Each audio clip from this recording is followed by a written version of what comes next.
দেওয়ানি কার্যবিধি ১৯০৮। Topic trial of sweet এবং evidence. ধারা ৩৩-৩৫। Order ১৪, order ১৮। ১. ট্রায়াল শুরু হয়। ইস্যুজ ফ্রেমিং এর পর অর্ডার ১৪। ২. ইস্যু বলতে বোঝায় বিরোধীয় প্রশ্নসমূহ অর্ডার ১৪ রুল ১। ৩. ইস্যু নির্ধারণ করা হয় প্লিডিংস এর ভিত্তিতে অর্ডার ১৪ রুল ১। ৪. ইস্যু ২ প্রকার, ইস্যু অফ ল ও issue of fact order ১৪ rule ১। ৫. কেবল আইনগত ইস্যু হলে প্রথমেই নিষ্পত্তি করা যায় order ১৪ rule ২। ৬. Burden of proof evidence act অনুযায়ী নির্ধারিত। ৭. হিয়ারিং বলতে বোঝায় প্রমাণ গ্রহণের পর্যায়ে অর্ডার ১৮। ৮. প্লিন্টিফ প্রথমে তার সাক্ষ্য উপস্থাপন করে অর্ডার ১৮ রুল ১। ৯.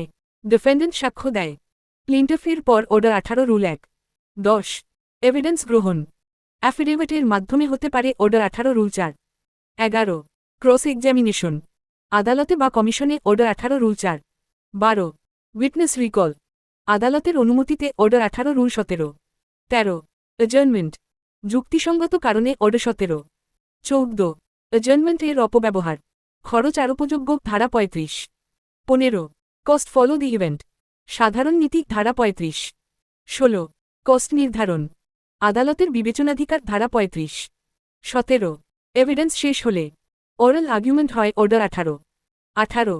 রিটেন আর্গুমেন্ট আদালত চাইতে পারে অর্ডার ১৮। ১৯. ট্রায়াল কোর্টের দায়িত্ব ন্যায়সঙ্গত ও দ্রুত বিচার। ২০. পরীক্ষার মূল focus issue framing plus order ১৮ evidence procedure.